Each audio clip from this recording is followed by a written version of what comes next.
सुगंधा और उसकी सास कांता के बीच एक अजीब सी जंग रहती थी। ये जंग थी किचन में कौन ज्यादा अच्छा काम करेगा और घर के सदस्यों के दिल जीतेगा। और उनकी इस जंग में हमेशा कुर्बान होते थे उनके दोनों पति। कैसे? आइए देखते हैं इस किचन पॉलिटिक्स की कहानी में। एक दिन किचन में, माँ जी आज मैं बना रही हूँ मेथी की सब्जी। इस खाने से घर वालों के पेट की सारी समस्या खत्म हो जाएगी। और मैं बना रही हूँ तड़के वाली छाछ, जिसे पीते ही गैस की समस्या कभी नहीं होगी। दोनों अपने अपने खाने को लेकर टेबल पर पहुंच जाती हैं। तभी सुगंधा के ससुर उसकी बनाई सब्जी की तारीफ कर देते हैं। अरे वाह, मेथी की सब्जी भी बनी है, बड़ी ही स्वादिष्ट है। वाह बहू वाह। अरे बहू, लेकिन इसमें इतनी सारी मेथी बर्बाद करने की क्या जरूरत थी? देखिए माँ जी, ये तो वो मेथी है जो आप रात में भिगोकर सुबह उसका पानी पीती हैं, और जो मेथी फेंक देती हैं उसी से मैंने ये सब्जी बनाई है। अरे वाह बहू, तुमने तो बड़ा ही समझदारी का काम किया। बस अब क्या था। कांता जी का तो मानो ये सुनकर खून ही सूख गया। वो फैसला कर लेती है कि किसी भी तरह वो अपने खाने की तारीफ लेकर ही रहेगी और सुगंधा को किचन में उसकी कमियां गिनाएगी। कांता फ्रिज खोलकर देख रही होती है और फिर सुगंधा से कहती है, अरे बहू ये क्या, पूरा फ्रिज गंदा पड़ा है। तभी वहाँ सुगंधा का पति आ जाता है। वो सुगंधा को डांट कर कहता है, सुगंधा, तुम्हें कितनी बार कह रखा है कि वायरस फैल रहा है, साफ सफाई का पूरा ख्याल रखना है, लेकिन तुम किचन में इतनी गंदगी रखोगी तो कैसे चलेगा। सुगंधा सास की तरफ देखती है जहाँ वो मुस्कुरा रही होती है। सुगंधा समझ जाती है कि सास ने उससे बदला लेने के लिए ये सब किया है। दोनों रात के खाने की तैयारी में लग जाती हैं। दोनों ना एक दूसरे की तरफ देखती हैं और ना ही एक दूसरे से बातें करती हैं।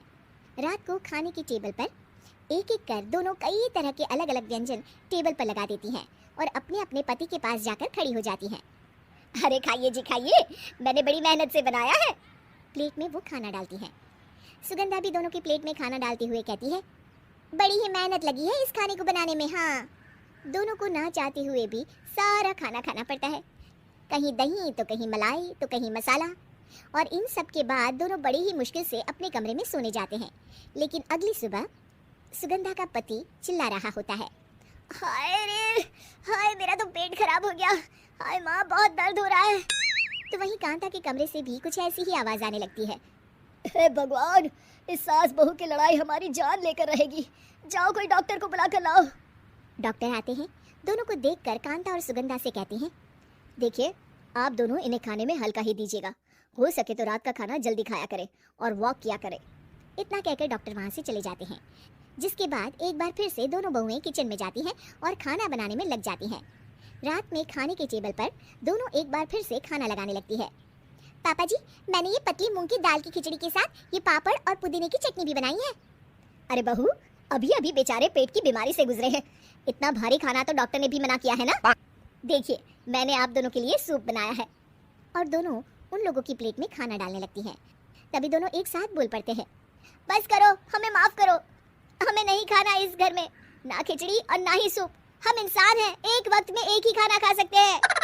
बस करो, हमें माफ करो, हमें नहीं खाना इस घर में ना खिचड़ी और ना ही सूप। हम इंसान हैं, एक वक्त में एक ही खाना खा सकते हैं। इतना कहकर वो दोनों वहाँ से चले जाते हैं। कहानी का अंत। आप लोग उम्मीद कर रहे होंगे कि अंत में सब ठीक हो जाएगा। नहीं जनाब, अगर सास बहू के बीच सब ठीक हो जाए तो आप ये सीरीज देखे ही क्यों?